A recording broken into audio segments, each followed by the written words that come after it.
Pozdravljeni. Ste se kdaj vprašali, kako blizu smo tisti prihodnosti, ki jo gledamo v filmih? No, danes bomo pogledali točno to, kako znanstvena fantastika, veste, postaja naša resničnost.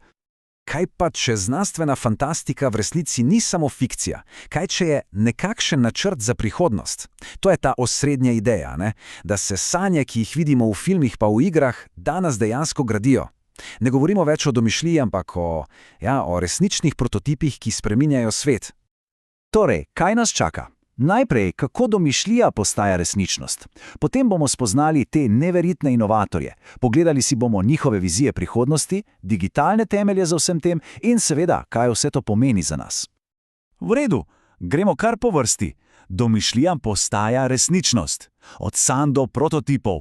Potopimo se v to, kako ti vizionari, dobesedno brišejo meje med fikcijo in resničnostjo. Postajajo nekakšni sodobni Tony Stark, ki bi lahko rekli. In v resnici gre za tri glavne skupine, ki znanstveno fantastiko spreminjajo v oprijemljivo tehnologijo. To so Disney Imagineering, MIT Media Lab in pa Hacksmith Industries. Vsak ima svoj čisto edinstven pristop k temu, kako sanje spremeniti v resničnost. No pa poglejmo pobliže, kdo so ti sodobni Tony Starki? Spoznajmo te genialne ume, ki stojijo za izumi, ki resnično spreminjajo svet. Začnimo z Disneyjem. Disney Imagineering, to je res veliko več kot samo ustvarjalno srce podjetja. To je pravzaprav pravi čarovniški laboratorij. Tam magija postaja tehnologija. Njihov cilj je, da s tehnologijo oživijo čustva in ustvarijo tiste nepozabne izkušnje. In poglejte tole. To je HoloTile. Prva večosebna vsesmerna tekalna steza na svetu.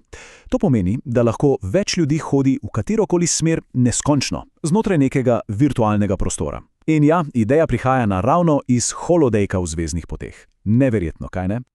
V redu, Disney se torej osredotoča na magijo in čustva, ampak MIT Media Lab, oni imajo pa malo drugačen cilj. Oni rešujejo globalne izzive.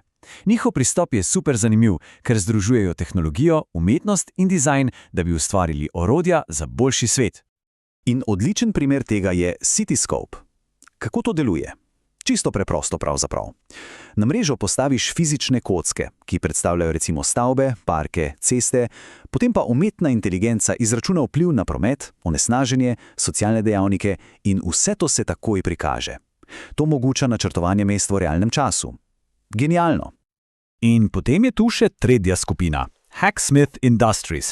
Ti imajo pa tisto pravo energijo, garažnega startupa. James Hobson, ustanovitelj, preprosto vzame stvari iz filmov in iger in jih naredi, da delujejo v resnici. In njegova misija za vsem tem – navdišniti mlade, da se navdušijo za znanost, tehnologijo, inženirstvo in matematiko. In njegova filozofija je čisto preprosta. Najboljši način učenja je delo. Ne gre se samo za to, da zgradijo nekaj kul. Gre se za učenje, za izobraževanje skozi to, da dejansko nekaj ustvariš z lastnimi rokami. In kakšen je rezultat tega? No, recimo plazmski svetlobni meč. In to ne kar en, ampak tak, ki drži Guinnessov rekord. Temperatura? Neverjetnih 4000 stopinj Fahrenheita. To je, okoli 2200 stopinj Celzija. In ja, reže skozi kovino. To je inženiring, ki ti res vzame sapo. V redu. Zdaj pa, kaj se zgodi, če vse te neverjetne inovacije združimo? Poglejmo si te vizije prihodnosti, kjer se tehnologija in izkušnja resnično združita. Kako bi to izgledalo, če bi ustvarili popolnoma nova okolja, ki brišejo meje med resničnim in virtualnim? Predstavljamo si tematski park prihodnosti. Recimo, da mu rečemo Meja piksljev. Tam bi se lahko sprehajali po stezah iz Mario Karta, na tlih HoloTile seveda. Ali leteli na Benšaju, simulatorju kot v Pandori? Dirkanje? Seveda, v hiperkartingih z električno tehnologijo podjetja Rimac. Ali pa tekli skozi digitalno mrežo, ki jo je navdihnil Tron. Veste, to ni več samo zabava, to je popolna potopitev v drug svet.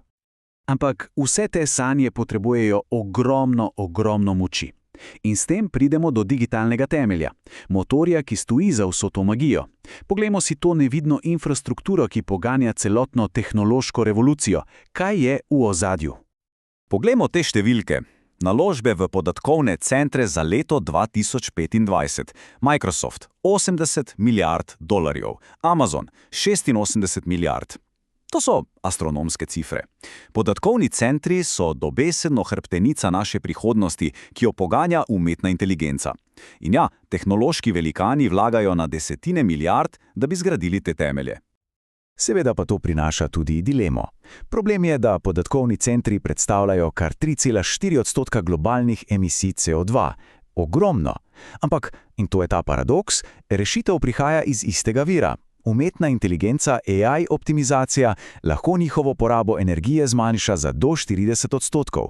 Torej, tehnologija rešuje problem, ki ga sama ustvarja. Ampak ne gre samo za strojno opremo, a ne? Ključna so tudi orodja. In tukaj stopi moč igralnih pogonov, kot je recimo Unreal Engine 5. To že dolgo ni več samo za igre. Imamo tehnologije, kot je Nanite, ki izrisuje milijarde poligonov za hiperrealistične podrobnosti. Ali pa Lumen, ki ustvarja dinamično svetlitev v realnem času. Demo, kot je bil The Matrix Awakens, je pokazal, da lahko ustvarimo dinamične, virtualne svetove v merilu celega mesta. To so orodja za oblikovanje naše resničnosti. V redu, pa povežimo vse te niti skupaj. Kaj nam vse to na koncu pomeni? Kakšen je zaključek? Prihodnost se očitno gradi danes. Pomeni, da te inovacije resnično preoblikujejo naš svet. Od zabave, seveda, ampak tudi do urbanističnega načrtovanja, do reševanja čisto realnih problemov.